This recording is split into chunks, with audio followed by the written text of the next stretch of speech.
How's it going, everyone? Noah here, and today we'll be taking a look at the barracks that I built for the Dark Times Occupation of Batuu collaboration, and I'll be showing you some of the modifications I've done to the barracks since it was displayed in that build last year, and it'll give you also an idea on how you can build your own barracks for your own builds in the future. So if this is something that really interests you, be sure to leave a like here on this video, and let's go ahead and take a closer look here at these barracks.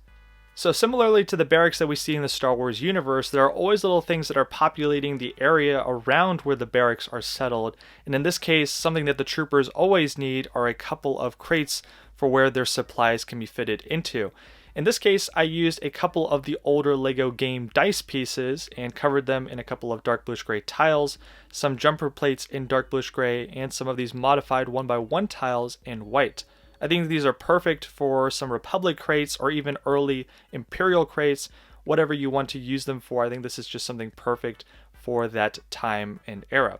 So speaking of the barracks though, there are some modifications that I mentioned earlier that I had to do, and one of them in particular was the feet design here, which was basically non-existent for the collaboration. Out of the modifications I had to do here for the barracks, this was easily one of the more trickier ones to get right, just simply because of the design aspect that I wanted to have here within these supports. Really wanted to have that Star Wars flair, if you understand me. And I also wanted something that actually supported the barracks and wasn't held up from something in the middle, because previously for the collaboration itself, I had a support that was underneath the barracks so that it would be held up. And for this one, I really wanted it to be standing alone on all the four supports, the two on this side and then the two on the other side. So for the design part of this, I had a couple of hinge plates that I put together with this round 2x2 jumper plate.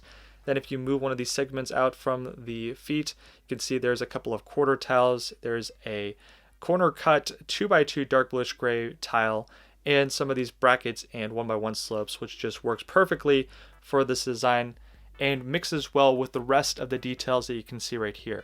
I also packed some details or some little greebles within these arch bricks right here, which is also a very tricky thing to get right, but the proportions and the design part all worked out well to get that into these little arch segments right here.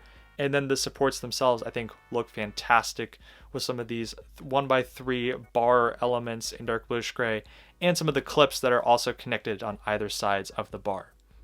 For the staircase design that leads you up into the barracks, it's pretty simple to put this together. There are a couple of these 1x4 axle pieces. They're basically used to help transport some gears from one place to another, but in this case I used these perfectly for some steps.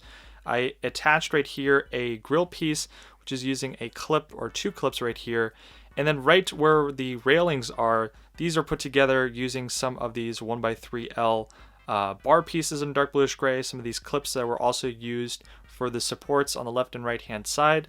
Then there's also some clips right here with some cheese slopes that help rest here on the left and right side of the door. And then at the bottom there are also some supports using some cheese slopes and clips as well. Here's a little underside look so you can kind of get an idea of how to put that together as well. And then that works perfectly, and that just attaches right here on the left and right hand side, like I said, of the door, so you can get right into the barracks, no problems at all. Some little details to point out here at the front of the barracks are these little lights, which can be found on the left and right hand side of the build. These are using some of these bar pieces, which are attached to these clips here, and then these 1x1 bricks modified, which are holding up the 1x2 translucent clear plate. And then as for the door frame right here, these are using some modified 1x2 jumper plates. And then you got some of these light bluish gray bricks and tiles that make up the door itself. There's also some little buttons here on the right hand side, 1x1 tile in translucent red, and a nice printed piece also from a Star Wars set. The roof is made up of a couple of different slopes. You have these larger 2x4 slopes in light bluish gray. You also have some tiles and some snotwork mixed in between the roof as well. There's some regular dark bluish gray 1x3 slopes in here, as well as some 1x1 bricks. And this is just a nice little stripe pattern of dark bluish gray and light bluish gray mixed in here for the roof design at the top.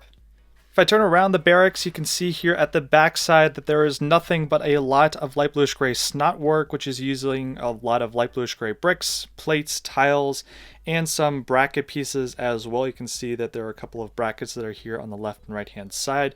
But this is pretty much just a very bland area of light bluish gray, which helps support the rest of the barracks, which you can see here on the left and right hand side. For example, you have these nice arch bricks, and those are all connected here nicely, so that allows this really cool design for the supports here on the right hand side. The last thing to mention here is the stability of this model, and while this is something that I really wish was a little bit more stable from the inside, the legs definitely hold up the weight of this build, and I think this is something that I'll definitely use in a future project or two. And I think this is something that is very nicely done. It's just, again, the stability from the inside is something that needs to be worked on, but I'm glad at least the legs now can hold up the weight of this thing. And in conclusion, I hope this was a helpful and informative video for you and your own projects that you're currently working on. If there's a breakdown that you want to see in the future, let me know down in the comment section below. And with that being said, I hope you enjoyed this one, and I will see you all in the next LEGO video.